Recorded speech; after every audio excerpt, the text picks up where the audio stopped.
जानते हो, रूस के उत्तर पूर्वी हिस्से में एक छोटा सा नगर हुआ करता था, उग्लिच। 16वीं शताब्दी का उत्तरार्ध, वही समय जब जार इवान ग्रोजनी का नाम सुनते ही लोगों की रूह कांप जाती थी। लेकिन उग्लिच वह शांत था। बर्फ से ढकी गलियां, लकड़ी के चर्च और चारों ओर घने जंगल, मानो समय वहीं ठहर जाता हो। लेकिन इस नगर की सबसे खास चीज थी उसकी विशाल तांबे की घंटी। लोग उसे बुलाते थे दुशान का हृदय। उसके बारे में अजीब अजीब बातें कही जाती थीं। कहते हैं 1584 में जब यह घंटी ढाली गई तो धातु में एक कर्मकांडी पुजारी वासिली की राख भी मिल गई थी। वही वासिली जिसे जार ने बगावत के आरोप में जिंदा जला दिया था, और तब से लोगों का विश्वास था कि उसकी आत्मा उसी घंटी में कैद है। पहले भले किसी ने इन कहानियों को गंभीरता से नहीं लिया। घंटी रोज बजती रही, उसकी आवाज पूरे नगर में फैलती रही। लेकिन धीरे धीरे, बहुत धीरे, कुछ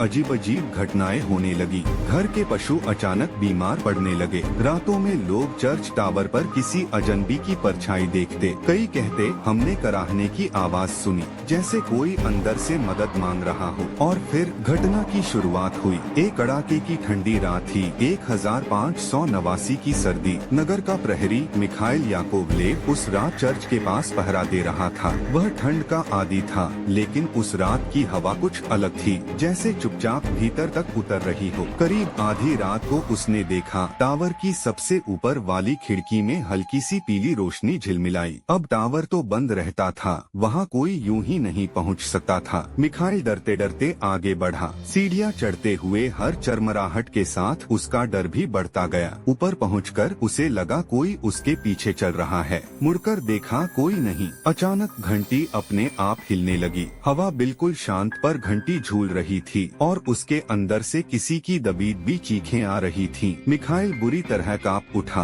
वह भागा सीधे नीचे, बिना पीछे देखे। अगले ही दिन वह बीमार पड़ गया और सप्ताह भर में उसका रंग काला पड़ गया। ठंड से नहीं, मानो किसी ने उसकी गर्मी चूस ली हो। अब नगर के बुजुर्ग भी समझ गए यह मामूली बात नहीं। उन्होंने पादरी फ्योदोर को सारी घटना बताई। फ्योदोर पढ़े लिखे थे। उन्होंने पुराने अभिलेख खंगाले और पाया कि हाँ, घंटी की धातु में वासिली की राख वास्तव में मिली थी। और ढलाई के समय 3 कारीगर रहस्यमय तरीके से बेहोश हो गए थे। उनकी सांसें रुक रुक कर चल रही थीं, मानो कुछ नजर लड़ रहा हो। फ्योदोर ने कहा घंटी को हटाना होगा, लेकिन अधिकारी हंस दिए। अंधविश्वास है। पर हालात जल्द ही ऐसे हुए कि वे भी मजाक नहीं कर सके। रातों में घरों के दरवाजों पर अजीब दस्तकें होती। बच्चे नींद में चीखते, काला आदमी हमें बुला रहा है। कुछ ग्रामीण कहते कि उन्होंने जंगल की तरफ से घंटी की आवाज सुनी, जबकि घंटी चर्च में ही टंगी थी। और फिर आई वह भयानक रात। 1590 की एक रात नगर अचानक एक कड़कती, बिना समझ की आवाज से गूंज उठा।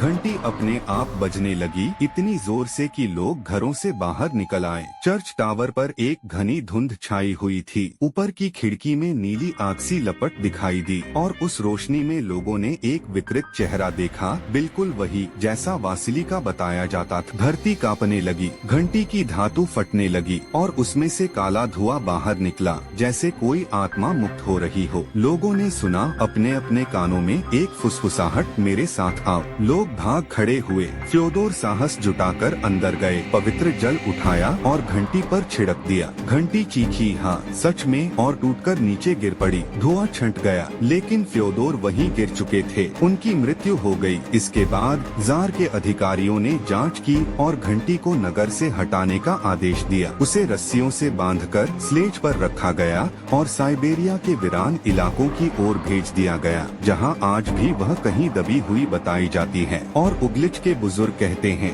बहुत ठंडी रातों में जब हवा एकदम शांत होती है तो जंगलों के भीतर कहीं दूर एक हल्की सी घंटी सुनाई देती है, मानो कोई आत्मा अब भी इंतजार कर रही हो अपने अधूरे श्राप को पूरा करने के लिए।